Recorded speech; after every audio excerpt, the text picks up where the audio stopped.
Hello, everybody. We are once again talking about my favorite genre, romance. More specifically, we are talking about the leading men in romance novels, particularly the leading men that I do not want to read about. I'm going to skip over the obvious ones like romanticized abusers and the walking red flags of the dark romance genre and focus more on niche character types and tropes that really pull me out of the story. Whether I'm reading gay, straight, poly, or pan romance, these male main characters, or MMCs, do not appeal to me. And I don't really understand why they appeal to anyone. In fact, if you like these guys, please comment below. I am very curious to hear your take. Before we get started, The Savior's Army comes out next week, which means you only have a little bit of time to pre-order. You can pre-order the ebook, paperback, or hardback, and if you submit your proof of pre-order to this email address, you will get 3 free gifts. On top of that, I have started pre-order tiers. This is the current tier we're aiming for, so you gotta get to pre-ordering, and if you do, someone might be walking away with this. Are you excited? I know I am. I will also be hosting a release day live stream on Tuesday, March 10th. I hope I'll see you there. On to the list, here are the worst leading men, or MMCs, in romance novels, in my humble opinion. Number 1, the MMC with deep, mysterious, soulful tattoos. Tattoos are popular both in real life as well as the romance genre and subgenres, and for good reason. A lot of people find them attractive. I think it's great if you want to write about a guy with tattoos. It's a cool way to separate him from other characters. Unless you decide to give him the same black, tribal-inspired shadow tattoos that every other romantasy guy has. My biggest problem is when authors try to ascribe some proof of emotional superiority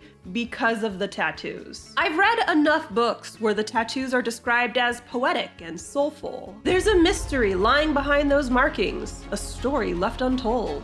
Yes, sometimes tattoos hold deeper meaning, but other times they're just cool. And even if they do hold a deeper meaning, a dead relative or a personal mantra isn't difficult to explain. This mystery could be cleared up with a single conversation. And more often than not, the reason the author gave this character tattoos is because it's hot. And there's nothing wrong with that. Do you know why I gave Tobias a 6-pack? It's because I think 6-packs are hot, and I'm not ashamed of it. But you don't have to pretend his ink makes him a tortured soul. All this just sounds like something a 12-year-old would post on Tumblr. Number 2, the MMC whose character arc is learning to not be a misogynist. Nope.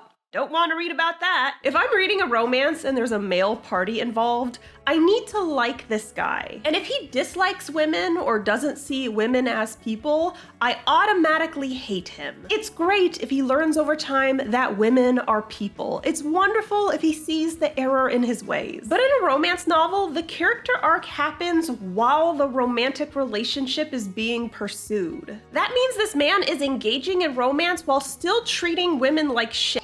I don't think a misogynist should be in a romantic relationship. Certainly not with a woman. I think he should be in therapy, or prison, or perhaps a pit of cement. If a male character in any other genre undergoes this character arc, fantastic, but not romance. I need him to drink his respect women juice from the very beginning, or else I'm gonna abandon ship. Just let it sink to the ocean floor. He can have some other flaw. Maybe he has daddy issues. Hell, I would rather read about a guy with a gambling addiction. I just can't respect a romantic relationship between a man who hates women and the woman he is actively traumatizing. Number 3, the MMC who talks about how big his dick is. Romance writers around the world, why are you writing about male love interests who proudly proclaim they got a big dick? And why are their partners impressed and aroused by this proclamation? Do you know what happens in the real world if a guy says he has a big dick? He gets blocked and then ridiculed in the group chat. Because men with big dicks don't have to tell you they've got a big dick. They've got nothing to prove, because the proof is in their pants. So if a man is out there bragging about his dick, I automatically assume that it's tiny. And so does everyone else I know, because that's the energy they're giving. Also, big is subjective. Big to one person could be average to another. So why are you making promises that you don't know you can keep? Stop saying your dick is big if you don't know if it's big to them or just big to you. Stop saying it's big in general because you just sound like an idiot. Big dick energy is not talking about your big dick. It's just letting the big dick speak for itself. Let the big dick be a pleasant surprise. Woo your partner with your wit and charm. And your washboard abs if you got them. If you need to tell someone you got a big dick in order to get with them, you've already lost the game. Number 4, the MPreg MMC. MPreg means male pregnancy.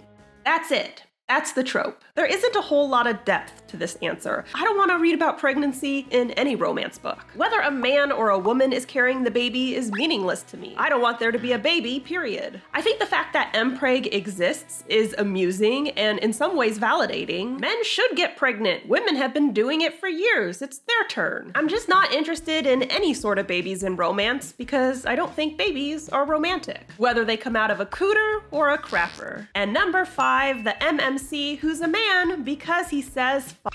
I know this is super ironic coming from me, but the fact that it's coming from me makes my entire point. It's important when writing a romance novel to give each character a memorable voice, and sometimes authors will tweak the voice based on the character's gender. One thing I've noticed is that sometimes authors will try to make it clear that we're reading from a male perspective by having the characters say f a lot. This is especially noticeable when the novel is dual point of view, where we've got a female character talking and a male character talking almost every other chapter. The female character will drop 0 F-bombs and then the male will be using f like a comma. Now everyone knows I have no problem with salty language. I actually don't trust people who don't swear. I think they're liars, phonies, and supremely suppressed. But that's my point. Swearing isn't gendered. Sure, swearing is more closely associated with men because men are allowed to swear. Whereas if a woman swears, it's considered unladylike. You wouldn't believe how many comments I get from idiots telling me I'm not a proper lady, or they think that I'm faking the swearing for attention.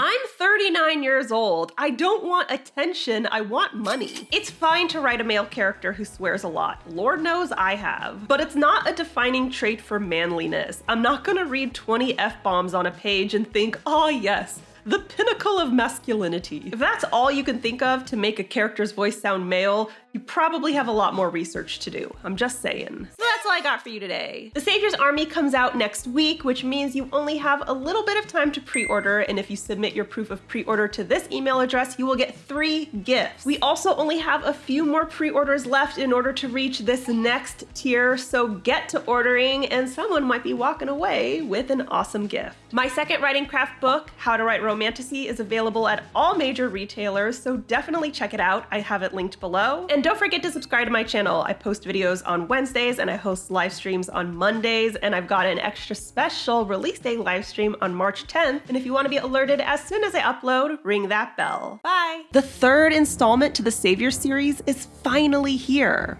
Want to see what Tobias and Layla are up to after the Sovereigns tournament? Check out The Savior's Army by me. And if you want any updates about my other books, or if you just want some writing advice, be sure to subscribe to my channel and ring that bell. See you